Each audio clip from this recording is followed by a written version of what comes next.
नमस्कार. श्री स्वामी समर्थ. 2025. नमस्कार. श्री स्वामी समर्थ.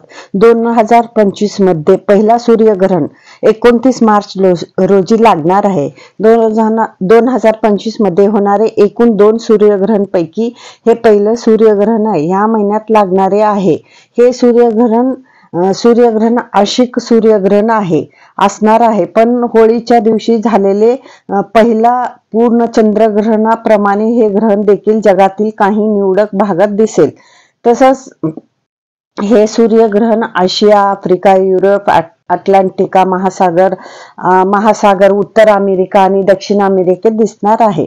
उत्तर अमेरिकेतील प्रेक्षकांना सूर्यग्रहण पाहण्याचा सर्वोत्तम अनुभव मिळेल, कारण ते सूर्योदयाच्या सुमारास होईल.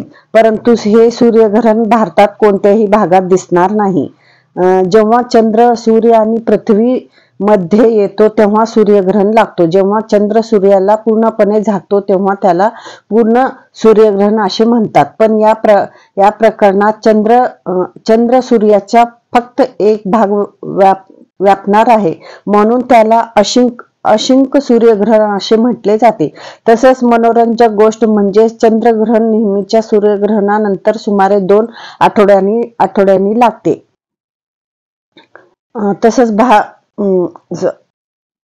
भारतातील प्रमाणवेळेनुसार सूर्यग्रहण 29 मार्च दुपारी 2:20 सुरू होईल आणि त्यानंतर सायंकाळी 6:16 सूर्यग्रहणाची समाप्ती होईल. तसंच त्या दिवशी अमावस्या सुद्धा होईल. एकूण 4 तास सूर्यग्रहण लागणार आहे. चंद्रग्रहणाप्रमाणे सूर्यग्रहणही उघड्या डोळ्यांनी पाहणे सुरक्षित आहे. सूर्यग्रहण थेट पाहणाऱ्यांचा सल्ला दिला नाही, कारण त्यामुळे डोळ्यातील रेटिनाला त्रास होऊ शकतो आणि डोळ्यांना कायमचे नुकसान होऊ शकते. तसंच सूर्यग्रहण पाहताना नेहमीच योग्य डोळ्यासाठी संरक्षण करणे हे पर्याय आहे.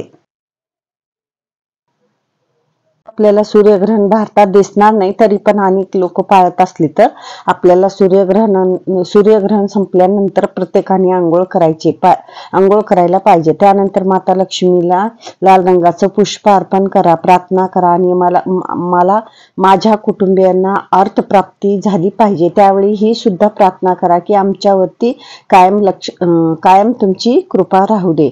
तसंच ग्रहणानंतर कमळाच्या फुलाला कुंकू लावा. त्यानंतर त्या कमळाच्या फुलाला पाण्यात टाका. त्यावेळी परमेश्वराला प्रार्थना करा की संपूर्ण कुटुंबीय दुःख दूर झाले पाहिजे, आमच्या घरात सुख नांदले पाहिजे, कधी आमच्या घरात लक्ष्मी बाहेर जाऊ नये, त्यासाठी आमच्यावर तुमची कृपा राहू दे. तसंच आपल्याला त्या दिवशी उपाय काय करायचं, या दिवशी आपण एका भांड्यात पीठ घ्या, एका भांड्यात तांदूळ घ्या, एका भांड्यात उडदाची डाळ घ्या आणि काही पैसे हातात घेऊन त्याचे धान्य धारणांना करा. ईश्वराकडे मागणी करा की आमच्या कुटुंबामध्ये कधीही दुःख येऊ नये. तसंच आपल्याला काय करायचं, हे झाल्यानंतर तुळशीची पण आपल्याला पूजा करून घ्यायची आहे. तुमच्या कुटुंबासोबत भगवान श्रीहरी विष्णू भगवान आणि माता लक्ष्मीची पण आपल्याला पूजा करून घ्यायची आहे. तुळशीच्या नावाचा जप करावा, तुळशीचा नावाचे मंत्र पण जप करा. हा उपाय केल्याने महालक्ष्मीची कृपा आपल्यावर कायम राहते. असे आहे सूर्यग्रहणाची माहिती. श्री स्वामी समर्थ.